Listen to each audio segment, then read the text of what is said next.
உங்களுக்கு கல்யாணம் ஆனதே யாருக்கும் தெரிய மாட்டேது. எல்லா இன்டர்வியூல கேட்பாங்க, இதுதான் சொல்றாங்க. பட் அது என்ன இருக்கு, ஜாலியா மேரேஜ் பண்ணேன், பிடிச்ச லைஃப், லவ் மேரேஜ் தான். Love marriage. இன்ன வரைக்கும் ஹாப்பிலி. School love? இல்ல காலேஜ். College love. எப்படி ஆரம்பிச்சது அந்த காதல்?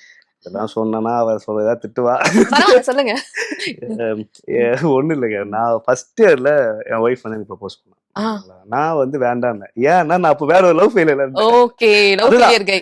அதனால வேண்டாம், வேற ஒண்ணு இல்ல. ஃப்ரெஷ்ஷா இருந்தாலும் ஓகேன்னு சொல்லிருக்கலாம் பேபி, ஜாலிக்கு சொல்றேன். பட் ஆனா அப்போ நான் ஒரு லவ் ஃபெயிலியர் இருந்தேன். சோ அதனால லவ்வே வேணாண்டா, அப்பா என்ன சொல்றோ அந்த பொண்ணை கல்யாணம் பண்ணிக்கலாம் அப்படிங்கிற மாதிரி ஒரு தாட் தான். சோ அந்த தப்பான டைம்ல வந்து எனக்கு ப்ரப்போஸ் பண்ணிட்டாங்க.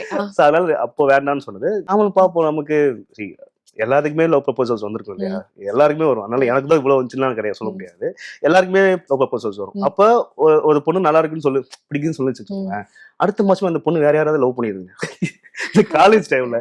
அப்போ நம்ம 4 இயர்ஸ் எத்தனை பேர் பாத்துருப்போம், ஃப்ரெண்ட்ஸுக்கு பாத்துருப்போம். ஃப்ரெண்ட் வந்து லவ் பண்றேன், அவனே அடுத்து 3 மாசத்துக்கு அப்புறம் வேற பொண்ணை மாத்திருவான். இந்த மாதிரிலாம் இருக்கும்போது ஒரு பொண்ணுன்னா 4.5 வருஷமா 5 வருஷமா ஒரு பொண்ணு நம்மளே நினைச்சிட்டு இருக்கா அப்படின்னு நினைக்கும் போது என்னடா அப்படின்னு சொல்லிட்டு அப்புறமே ஃப்ரெண்ட்ஸா தான் இருந்தோம். தெரியும் இந்த மாதிரி நினைச்சிட்டு இருக்கு அப்படின்னு சொல்லிட்டு அப்பதான் திருப்பி பேசவே ஆரம்பிக்கும். பேச ஆரம்பிக்கும் போது ஏன்னா என்னோட பாஸ்ட், என்னோட லைஃப் எல்லாமே அவளுக்கு தெரியும். ஃப்ரெண்ட்ஸா இருக்கு, ஆனா எல்லாமே நான் சொல்லியிருக்கும் போது எல்லாமே தெரிஞ்ச ஒரு பொண்ணு உனக்கு ஓகேன்னு சொல்லுதுன்னா இந்த பொண்ணு இதுக்கு மேல ஒரு பொண்ணு நல்ல பொண்ணு கிடைக்காது அப்படின்ற மாதிரிதான். நான் உண்மையில அந்த லவ் பார்த்து இன்ஸ்பயர் ஆகி தான் நான் எனக்கே லவ் வந்து இப்படியும் லவ் பண்ண முடியுமா, இப்படியும் லவ் வரும்ல அப்படின்ற மாதிரி இருக்கும்ல. ஸோ அதனால அதுவும் ப்ராப்பரான கரெக்டான டெசிஷன் எடுத்த மாதிரி தான் இது சொல்லுவேன். ஏன்னா இன்ன வரைக்கும் எனக்கு சப்போர்ட் பண்ணி, நான் ஐடில இருந்து வேலையை விடும் போது, வேலையை விட்டு இங்க வரும்போது எனக்கு சப்போர்ட் பண்ணது என் ஒய்ஃப்.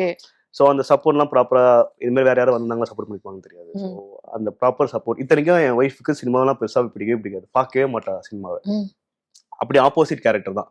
பட் எனக்காக தான் எல்லாமே சாக்ரிஃபைஸ் பண்ணி பண்ணும்போது இப்படி போட்டு நல்ல வேலை சூஸ் பண்றோம்டா அப்படின்ற மாதிரி இருந்தது.